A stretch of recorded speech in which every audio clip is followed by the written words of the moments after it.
Hello friends, good morning. നമ്മുടെ Kerala T V സീരിയലിലേക്ക് എല്ലാവർക്കും സ്വാഗതം. അങ്ങനെ തൻ്റെ ചേച്ചിയെ ചതിച്ച് കുറേയൊക്കെ കാശുണ്ടാക്കി എല്ലാവരുടെയും മുന്നിൽ കണ്ണിൽ പൊടിയിട്ട് നടന്ന ദീപുവിന് പിടി വീഴാൻ പോവുകയാണെന്നുള്ള സത്യം അറിഞ്ഞു കഴിഞ്ഞപ്പോഴത്തേക്കും ദീപുവിൻ്റെ ഉള്ള സമാധാനം മൊത്തത്തിൽ പോയി. എന്തായാലും ദീപു ഇനി അധിക കാലം അഹങ്കരിക്കില്ലെന്നുള്ള കാര്യം ഉറപ്പാണ്. ശ്രീനിലയം അയാൾക്ക്, അതായത് പരമശിവത്തിന് തട്ടിയെടുക്കാൻ താൻ കൂട്ടുനിന്നതും കളിച്ചതുമായ കാര്യങ്ങളൊക്കെ സിദ്ധാർത്ഥേട്ടനെങ്ങാനും അറിഞ്ഞിട്ടുണ്ടാവുമോ എന്നുള്ളൊരു പേടിയാണ് ദീപുവിന്. ദീപു ആണെങ്കിൽ പേടിച്ച് വിറച്ചങ്ങനെ ഇരിക്കുന്നു. ദീപുവിൻ്റെ കയ്യിൽ നിന്നെല്ലാം പോയി എന്ന് ദീപുവിന് മനസ്സിലായി. ഈ സമയത്ത് അമ്മയും മകനും കൂടി അകത്ത് കയറി ചെന്ന് മകന് ഭക്ഷണം വിളമ്പി കൊടുത്തുകൊണ്ടിരിക്കുന്ന സമയത്ത് മകൻ അമ്മയോട് ചോദിച്ചു, അമ്മേ, അച്ഛനെ അമ്മ ശ്രദ്ധിച്ചോ? അച്ഛൻ എന്തൊക്കെയോ ഒരു വെപ്രാളോ എന്തൊക്കെയോ ഒരു പേടിയൊക്കെ ഉണ്ട്. അമ്മ അത് ശ്രദ്ധിച്ചായിരുന്നു എന്ന് ചോദിച്ചപ്പം ഞാനത് ശ്രദ്ധിച്ചെന്ന് അമ്മയും പറഞ്ഞു. ചിത്ര പറഞ്ഞു, ദീപുവേട്ടൻ്റെ മുഖത്ത് ഒരു പേടി ഉണ്ടായിരുന്നു മോനെ. എന്തൊക്കെയോ കാര്യങ്ങൾ നമ്മൾ അറിയാത്തതായി സംഭവിച്ചിട്ടുണ്ട്. അതുകൊണ്ടാണ് ദീപുവേട്ടൻ ഇത്രയും ടെൻഷൻ അടിക്കുന്നതും ദീപുവേട്ടൻ ഇത്രയും പ്രശ്നങ്ങളും ഒക്കെ ഉണ്ടാവുന്നത്.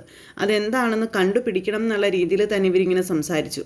ഇനിയിപ്പോൾ സിദ്ധാർത്ഥനങ്ങൾ തിരിച്ചു വന്നതുകൊണ്ട് ആൻറ്റിയും അങ്കിളും ഇനി ഒന്നിക്കുമെന്നുള്ളൊരു ടെൻഷൻ വല്ലതായിരിക്കുമോ എന്ന് ചോദിച്ചപ്പം അങ്ങനത്തെ ടെൻഷനൊന്നും അല്ല, മറിച്ച് എന്തോ ഒന്ന് നമ്മളറിയാതെ ചീഞ്ഞ് നാറുന്നുണ്ട്, അത് 100% ഉറപ്പാണെന്നും പറഞ്ഞ് ഇവരെ സംസാരിച്ചുകൊണ്ടിരിക്കുക.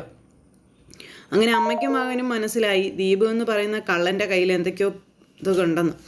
അങ്ങനെ ആ ഒരു സംഭവങ്ങളും കാര്യങ്ങളും അവരുടെ വീട്ടിൽ നടക്കുന്നു. ഇതേ സമയം പിന്നെ കാണിക്കുന്നതെന്ന് പറഞ്ഞു കഴിഞ്ഞിട്ടുണ്ടെങ്കിൽ അനന്യയും അതുപോലെ തന്നെ നമ്മുടെ അനിരുദ്ധും കൂടെ അവിടെ ഇങ്ങനെ സംസാരിക്കുക.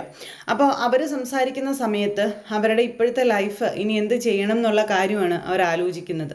ഇത്രയും ദിവസം ഇവരിങ്ങനെ ഒന്നും അല്ലാത്ത രീതിയിൽ മുന്നോട്ട് പോയി, ഇനിയും അത് നടക്കില്ലല്ലോ. അതുകൊണ്ട് തന്നെ എന്താണ് ഇനി അവരുടെ മുന്നിലേക്കുള്ള ഓപ്ഷൻ എന്ന് ഇവർ സംസാരിച്ചുകൊണ്ടിരിക്കുന്നു. അപ്പോൾ ഇവർക്ക് രണ്ടുപേർക്കും ഇനി പിരിയാൻ താല്പര്യമില്ല. അതുപോലെ തന്നെ കുഞ്ഞിൻ്റെ കൂടെ വളരെ ഹാപ്പി ആയിട്ട് മുന്നോട്ട് ജീവിക്കണം എന്നുള്ളൊരാഗ്രഹമായിട്ടാണ് ഇവരിയ്ക്കുന്നത്. അപ്പോൾ അങ്ങനെ സംസാരിച്ചുകൊണ്ടിരിക്കുന്ന സമയം സ്വരമോള് അതിൽ യാദൃശികമായിട്ട് വന്നു. സ്വരമോള് വന്ന് നോക്കുമ്പോൾ ഇവർ സംസാരിക്കുന്നു. അതും ഇവർ വിദേശത്തേക്ക് പോകുന്നതിനെ പറ്റിയാണ് സംസാരിക്കുന്നത്. അപ്പോൾ ഇവരിതിങ്ങനെ വിദേശത്തേക്ക് പോകുന്ന കാര്യങ്ങൾ സംസാരിച്ചുകൊണ്ടിരിക്കുന്നത് കൊച്ചു കാണുകയും കേൾക്കുകയൊക്കെ ചെയ്തു. അപ്പോഴേക്കും കുഞ്ഞു മനസ്സ് പേടിച്ചു. ഇനിയിപ്പോൾ ഇതിനെ ഇട്ടിട്ട് ഇവരെങ്ങാനും കയറി പോവുകയാണോ എന്നൊക്കെയുള്ളൊരു പേടി പെട്ടെന്ന് അതിൻ്റെ മനസ്സിലേക്ക് വന്നു. അതെന്നിട്ട് വേഗം ഓടി ഇവരുടെ അടുത്തേക്ക് ചെന്നിട്ട് മമ്മിയും ഡാഡിയും എന്നെ ഇട്ടിട്ട് പോവുകയാണോ എന്നിങ്ങനെ ചോദിച്ചു. അപ്പോൾ അത് കേട്ട് കഴിഞ്ഞപ്പോൾ ഇവർക്ക് ആകെ ഒരു വിഷമം. എന്നിട്ട് ഇവരിങ്ങനെ കുഞ്ഞിനെ തന്നെ നോക്കിയിരിക്കുക. അപ്പോൾ കുഞ്ഞ് അടുത്തേക്ക് വന്നിട്ട് നിങ്ങൾ രണ്ടുപേരും വീണ്ടും സ്വരമോളെ ഇവിടെ ഒറ്റയ്ക്കാക്കിയിട്ട് വിദേശത്തേക്ക് പോവുകയാണോ എന്നിങ്ങനെ ചോദിച്ചു. അപ്പോൾ അത് കേട്ട് കഴിഞ്ഞപ്പം അനന്യയുടെ മനസ്സ് വല്ലാതെ അങ്ങ് വേദനിച്ചു. അനിരുദ്ധിനും ആകെ വിഷമായിട്ടോ. അപ്പോൾ മോളെന്താ അങ്ങനെ ചോദിച്ചതെന്ന് ചോദിച്ചപ്പം, അല്ല, നിങ്ങൾ രണ്ടുപേരും വിദേശത്തേക്ക് പോകുന്ന കാര്യമൊക്കെ പറഞ്ഞല്ലോ എന്നൊക്കെ പറഞ്ഞ് അങ്ങനെ കുഞ്ഞ് ഇവരോട് ചോദിക്കുന്ന സമയത്ത് ഇവർ പറഞ്ഞു, ഒരിക്കലും ഞങ്ങളുടെ പൊന്നു മോളെ ഇവിടെ ഉപേക്ഷിച്ചിട്ട് പോകത്തില്ല.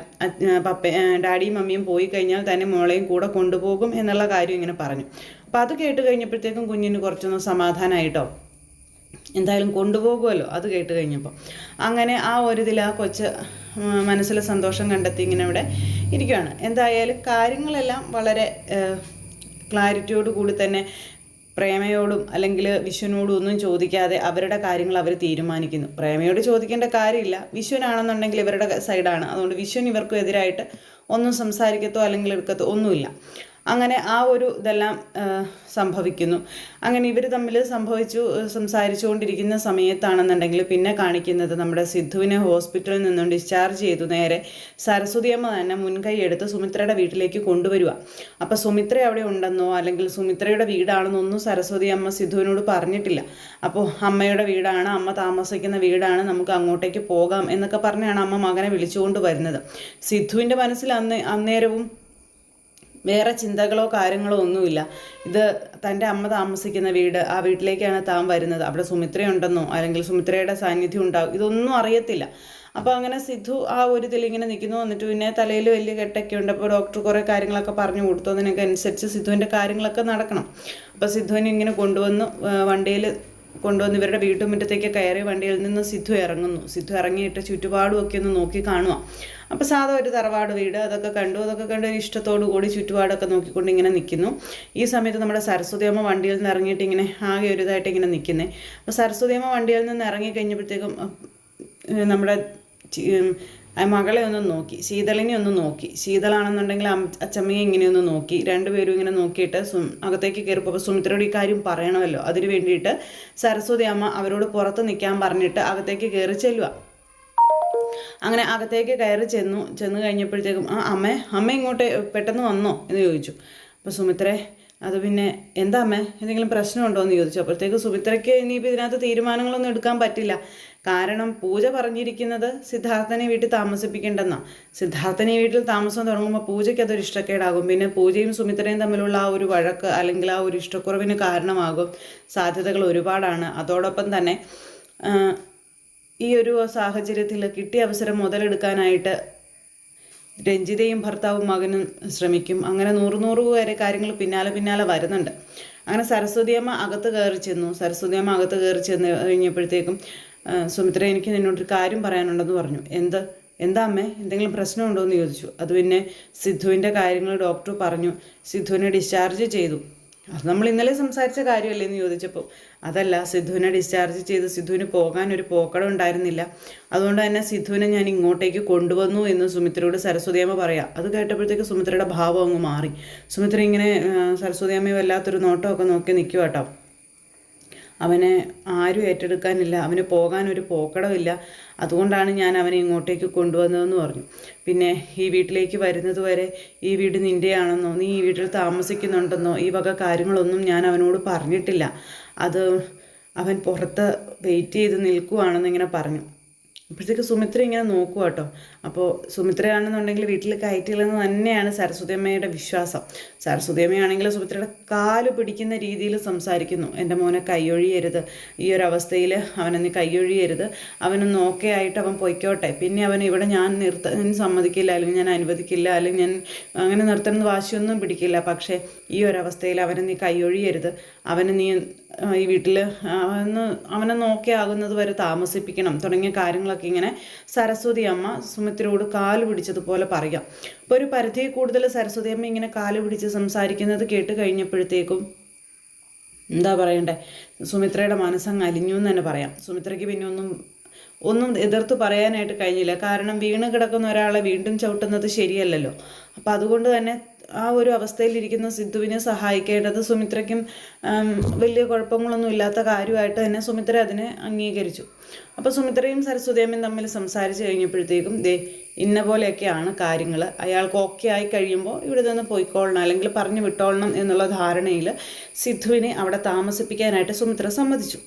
അങ്ങനെ സുമിത്രയുടെ ആ ഒരു സമ്മതത്തോടു കൂടി സിദ്ധു അവിടെ താമസം ആരംഭിക്കാൻ പോകുന്നു. ആ സമയത്ത് നമ്മുടെ സുമിത്രയാണെങ്കിൽ സിദ്ധുവിനെ അകത്തേക്ക് കൊണ്ടുവരണമല്ലോ, അപ്പം നീ തന്നെ സിദ്ധുവിനെ അകത്തേക്ക് കൊണ്ടുവരണം എന്ന് സരസ്വതി അമ്മ സുമിത്രയോട് പറഞ്ഞ അനുസരിച്ച് സുമിത്ര ആരതിയൊക്കെ ആയിട്ട് സിദ്ധുവിൻ്റെ അടുത്തേക്ക് വരിക. അപ്പോൾ സിദ്ധു ഇങ്ങനെ പുറം കാഴ്ചകളൊക്കെ കണ്ട് ഇങ്ങനെ സെറ്റായിട്ട് ഇങ്ങനെ നിൽക്കുവാണ്. ആ സമയത്തും ഇവിടുത്തെ കാര്യങ്ങൾ ഇവിടെ സുമിത്ര ഉള്ളതൊന്നും പുള്ളി അറിയുന്നില്ലല്ലോ.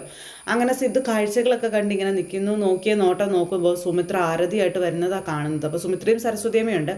സുമിത്ര ആരതിയായിട്ട് ഇങ്ങനെ വരുന്നത് കണ്ടു കഴിഞ്ഞപ്പോഴത്തേക്കും സ്വന്തം കണ്ണുകളെ പോലും വിശ്വസിക്കാനാകാതെ സിദ്ധു ഇങ്ങനെ അമ്പരപ്പോടുകൂടി കണ്ണുമിഴിച്ച് തുറച്ച് പിടിച്ച് ഇങ്ങനെ നോക്കിക്കൊണ്ട് ഇങ്ങനെ നിൽക്കുന്നു. മരിച്ചു പോയ ഒരാളിത് ജീവനോടെ തൻ്റെ മുന്നിൽ നിൽക്കുന്നു.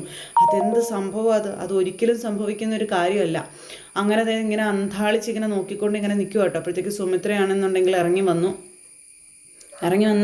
സിദ്ധുവിൻ്റെ അടുത്ത് നിൽക്കുന്ന സമയത്ത് സുമിത്രേ എന്നും പറഞ്ഞുകൊണ്ട് സിദ്ധു ഇങ്ങനെ വിളിക്കുവാണ്. അപ്പോൾ നിൻ്റെ വീടാണോ ഇത്, നീയാണ് ഇവിടെ താമസിക്കുന്നത് എന്നൊക്കെ ചോദിച്ചുകൊണ്ട് ഇങ്ങനെ സിദ്ധു ചോദിക്കുക. ഞാൻ വന്നിറങ്ങിയത് എല്ലാവരുടെ അടുത്ത് നിന്നെക്കുറിച്ച് അന്വേഷിച്ചു, പക്ഷേ ചോദിച്ചവരൊക്കെ എന്നോട് പറഞ്ഞത് നീ മരിച്ചു പോയെന്നോ. അത് അപ്പോഴേക്കും സുമിത്രയും ഞെട്ടി, സരസ്വതിയമ്മയും ഞെട്ടി, എല്ലാവരും ഞെട്ടി. സുമിത്ര മരിച്ചു പോയെന്നോ, അങ്ങനെ ആരാ പറഞ്ഞത് എന്നുള്ളൊരിതില്ല. അപ്പോൾ സുമിത്രയ്ക്ക് ഏകദേശമൊക്കെ കാര്യങ്ങൾ അറിയാമല്ലോ, ഇത് ആര് പറയും എന്നുള്ളത്. അങ്ങനെ സുമിത്ര അവിടെ വന്ന സിദ്ധു അവിടെ ചെന്ന കാര്യങ്ങളൊക്കെ സുമിത്ര അറിഞ്ഞതുമാണല്ലോ. അപ്പോൾ അതുകൊണ്ട് തന്നെ ഇത് കേട്ട് സുമിത്രയ്ക്ക് ഒരു കൂസലും ഉണ്ടായില്ല. സുമിത്ര ഇങ്ങനെ പുഞ്ചിരിയോടുകൂടി തന്നെ നിൽക്കുന്നു. എന്തിനാ അവരൊക്കെ എന്നോട് കള്ളം പറഞ്ഞത്, നീ മരിച്ചു പോയിന്ന് എന്തിനാ എല്ലാവരും എന്നോട് കള്ളം പറഞ്ഞത് എന്ന് സിദ്ധു സുമിത്രയോട് ഇങ്ങനെ ചോദിക്കുക. കരഞ്ഞോണ്ടാ ചോദിക്കുന്നത്. അപ്പോഴേക്കും സുമിത്ര ഇങ്ങനെ ചെറു പുഞ്ചിരിയോടുകൂടി ഇതൊക്കെ കേട്ടോണ്ട് ഇങ്ങനെ നിൽക്കുക കേട്ടോ. എന്നാലും എന്നോട് നീ മരിച്ചു പോയെന്ന് എല്ലാവരും പറഞ്ഞല്ലോ, എന്തിനാ എല്ലാവരും അങ്ങനെ പറഞ്ഞതെന്ന് ചോദിച്ചുകൊണ്ട് വീണ്ടും സങ്കടവും കരച്ചിലും കാര്യങ്ങളും ഒക്കെ ആയിട്ട് സിദ്ധു ഇങ്ങനെ അവിടെ തന്നെ അങ്ങനെ നിൽക്കുക. അങ്ങനെ ആരാ നിന്നോട് ആ കാര്യം പറഞ്ഞത് എന്ന നേരത്തിന് സരസ്വതിയമ്മ ചോദിച്ചു. അപ്പോൾ രഞ്ജിതയുടെ വീട്ടിൽ വന്നതിനെ പറ്റിയും അതിനുശേഷം അങ്ങനെ സംഭവിച്ച കാര്യങ്ങളൊക്കെ ഇങ്ങനെ പറയും. അപ്പോഴും അനിരുദ്ധിൻ്റെ കാര്യങ്ങൾ സിദ്ധു പറഞ്ഞിട്ടില്ല. അനിരുദ്ധിൻ്റെ കാര്യങ്ങൾ സിദ്ധുവിൻ്റെ ആ ഒരു നാവിൽ നിന്ന് വീണ് കഴിഞ്ഞാൽ സുമിത്ര പിന്നെ എന്താ ചെയ്യാൻ പോകുന്നതെന്ന് നമുക്കത് പറയാൻ പറ്റത്തില്ല. അങ്ങനെ അകറ്റി നിർത്തിയവരെ എല്ലാവരെയും തകർത്ത് തരിപ്പണമാക്കിക്കൊണ്ട് അമ്മയും മകനും ഒന്നിക്കും. അതോടുകൂടി ദീപു എന്ന് പറയുന്ന പെരുങ്കള്ളൻ്റെ സകല കള്ളക്കളികളും അവസാനിക്കും. ഇവിടെ സുമിത്രയും അതുപോലെ സിദ്ധുവും അടുത്തതും അല്ലെങ്കിൽ കണ്ടതുമൊന്നും അവിടെ ആരും അറിഞ്ഞിട്ടില്ലല്ലോ. ദീപു ആണെങ്കിൽ അന്നേരവും വെപ്രാളവും പേടിയും ടെൻഷനും കാരണം നെട്ടോട്ട് ഓടുക. കാരണം സിദ്ധാർത്ഥൻ എങ്ങാനും ഈ വിവരങ്ങൾ അറിഞ്ഞോ എന്നുള്ളത്. പിന്നെ വേഗം തന്നെ ഫോൺ എടുത്ത് പരമശിവത്തിനെ വിളിച്ചു. പരമശിവത്തിനെ വിളിച്ച് പരമശിവത്തിനോട് സിദ്ധാർത്ഥ് വന്ന കാര്യങ്ങളെപ്പറ്റി പറയുക ദീപു. അപ്പോൾ ദീപു അയാളെ വിളിച്ചു കഴിഞ്ഞപ്പോഴത്തേക്കും അയാൾ പറഞ്ഞു സിദ്ധാർത്ഥൻ ഇവിടെ വന്നായിരുന്നു, വന്നതുപോലെ തന്നെ സിദ്ധുവിനെ ഞാൻ ഇറക്കി വിട്ടിട്ടുണ്ട് തുടങ്ങിയുള്ള കാര്യങ്ങളൊക്കെ പറഞ്ഞു. അപ്പോൾ അതൊക്കെ കേട്ട് കഴിഞ്ഞപ്പോഴത്തേക്കും ഇയാൾക്ക് കുറച്ചുകൂടി പേടിയായി. ദീപുവിൻ്റെ കാര്യം കട്ടപ്പുകയാണെന്ന് ദീപുവിന് മനസ്സിലായി. എന്തായാലും ഇതിൻ്റെ പിന്നാലെ സിദ്ധുവേട്ടനെ അന്വേഷിച്ച് പോകും എന്നുള്ള കാര്യം 100% ഉറപ്പാണെന്ന് ഈ ദീപുവിന് അറിയാം. അതുകൊണ്ട് തന്നെ ഇനി എന്താണ് ദീപുവിൻ്റെ മുന്നിലുള്ള വഴിയെന്ന് ദീപുവിന് പോലും അറിയില്ല. ഈ സമയം സുമിത്രയും അതുപോലെ നമ്മുടെ സിദ്ധുവും ഒന്നിച്ചു കണ്ടു. പിന്നെ ആരതി ഒഴിഞ്ഞു സിദ്ധുവിനെ അകത്തേക്ക് കയറ്റി. ഇനി പറഞ്ഞ കാര്യങ്ങളും ഒക്കെ സിദ്ധു കുറേശ്ശെയായിട്ട് നമ്മുടെ സുമിത്രയോട് പറയും. അങ്ങനെ അനിരുദ്ധിൻ്റെ കാര്യങ്ങളും അതുപോലെ മറ്റു കാര്യങ്ങളെല്ലാം നമ്മുടെ സുമിത്ര അറിയാൻ പോകുന്നു. അപ്പോൾ അത്തരത്തിലുള്ളൊരു സൂപ്പർ ഹിറ്റ് വിശേഷമായിട്ടാണ് നമ്മുടെ ഇന്നത്തെ കഥ വന്നിട്ടുള്ളത്. അപ്പോൾ എല്ലാവരും കാത്തിരുന്ന് കാണണം. ആരും തന്നെ മിസ് ചെയ്ത് കളയരുത്. എല്ലാവർക്കും നല്ലൊരു ദിവസം ആശംസിക്കുകയാണ്. എല്ലാവരുടെയും സപ്പോർട്ടിനും സ്നേഹത്തിനും ഒരുപാട് നന്ദി അറിയിക്കുന്നു. സൂപ്പർ ഹിറ്റ് കഥയുമായി കാണുന്നത് വരെ എല്ലാവർക്കും നന്ദി.